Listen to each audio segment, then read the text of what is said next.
আমি জানি এটা অশোভন অনুরোধ, একটু ভাঙড়া নেচে দেখাবে? কোথায়? এখানেই, এখন। হ্যাঁ, জরুর।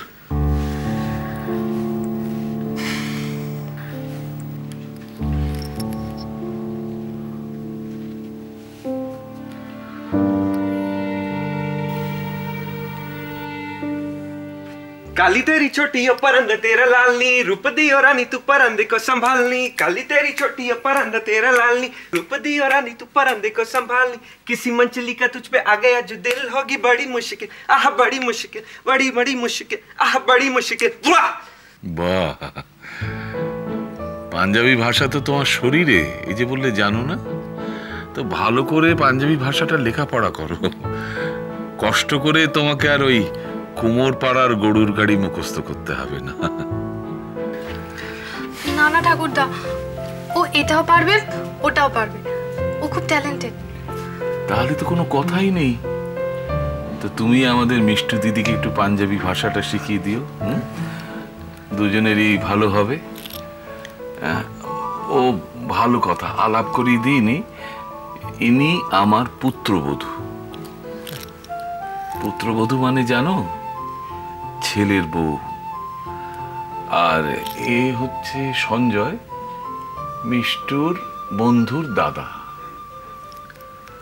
তোমরা এসো। এসো।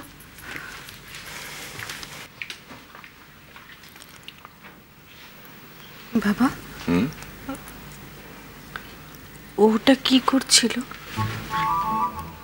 ও ভাঙড়া নাচছিল। কেন?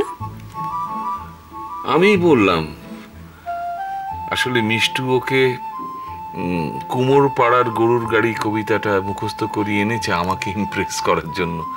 তা আমি ওকে একটু সহজ হতে বললাম, ভাঙড়া নেচে আর কি।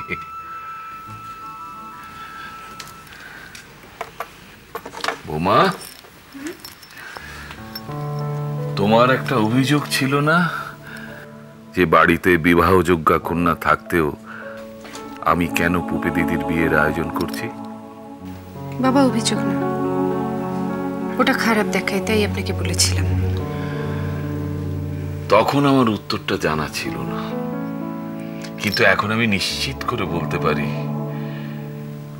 মিষ্টু দিদির বিয়ে যদি পুপে দিদির আগে হয় তাহলে অবাক হওয়ার কিছু নেই। এসো।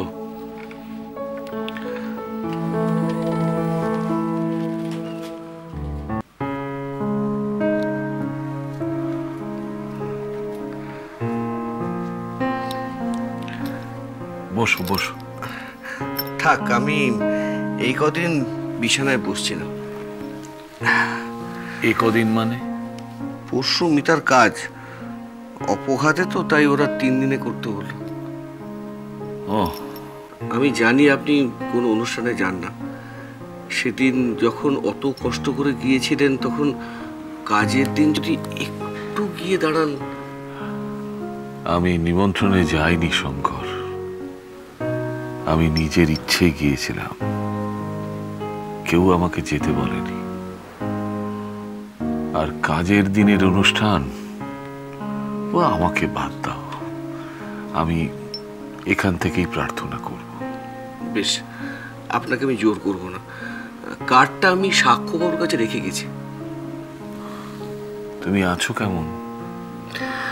ওই অফিসে যাচ্ছ? যাব, কাজটা মিটে যাক।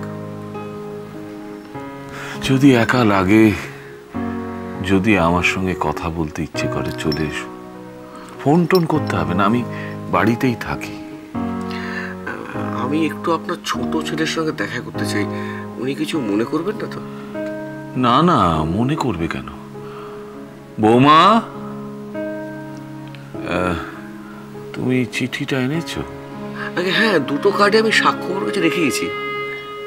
না না, কার্ড না, কার্ড না, মৈত্রেয়ীর শেষ চিঠি। না। কেন? তুমি তো বলেছিলে যে চিঠিটা আমার ছেলেকেই লেখা, তাহলে তো ওই চিঠিটা ওর কাছেই থাকা উচিত। ওটা ওর শেষ চিঠি। যাকেই লেখা হোক, ওর শেষ হাতের লেখা। ওটা আমি কাউকে দিতে পারবো না। আপনি আপনার ছেলেকে বলবেন না প্লিজ। বলুন বাবা। ওকে একটু ছোটনের কাছে নিয়ে যাও তো।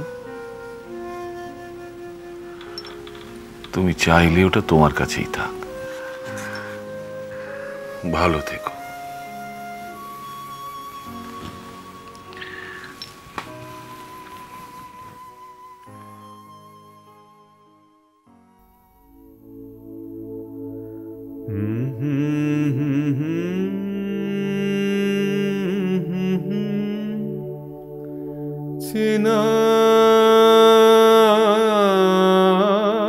চেনার কুলে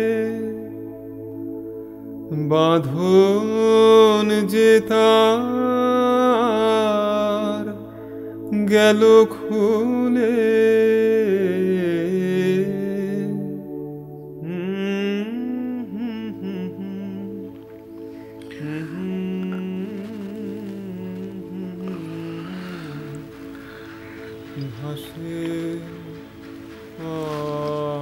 ধন্যবাদ। পরশু মিতার কাজ। আমি আসলে ওই দলের ছেলে মেয়েদের ঠিক চিনি না যাদের সঙ্গে কাজ করত। ওদের যদি একটা খবর দেওয়া যায়, কাজটা আমার বাড়িতেই হবে, সকাল 10টা 10:30। ঠিক আছে, আমি জানিয়ে দেবো। আপনাদের নিমন্ত্রণ পত্রটা আমি সাক্ষ্য বাবার কাছে রেখে গেছি। আপনি কি কার্ডটা ছাপিয়েছেন নাকি? হবে। হ্যাঁ, ও তো সব কাজ খুব পরিপাটি করে করতে ভালোবাসতো। আপনি আসবেন তো?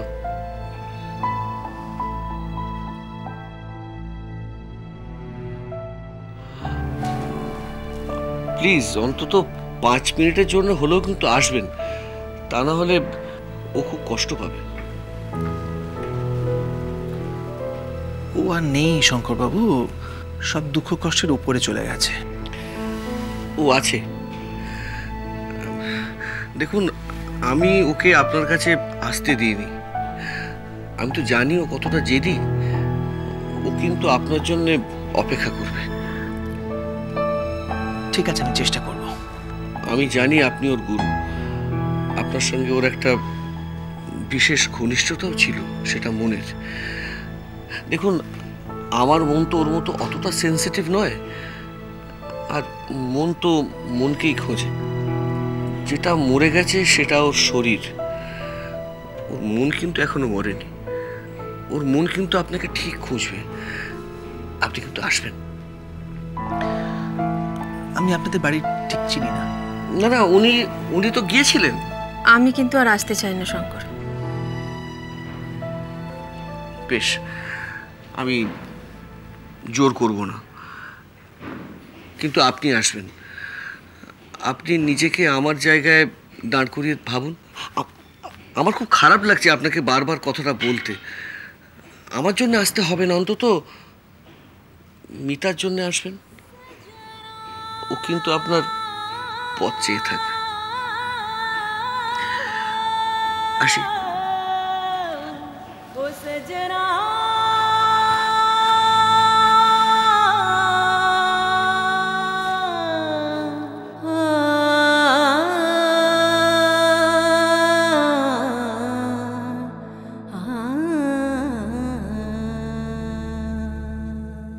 আমি আর আমার 2 বন্ধু মিলে ঠিক করেছি একটা রেস্টুরেন্ট খুলব। ভয় নেই, আমরা ইনিশিয়াল পয়সা করে জোগাড় করে ফেলেছি। তুই রেস্টুরেন্ট খুলবি? গানি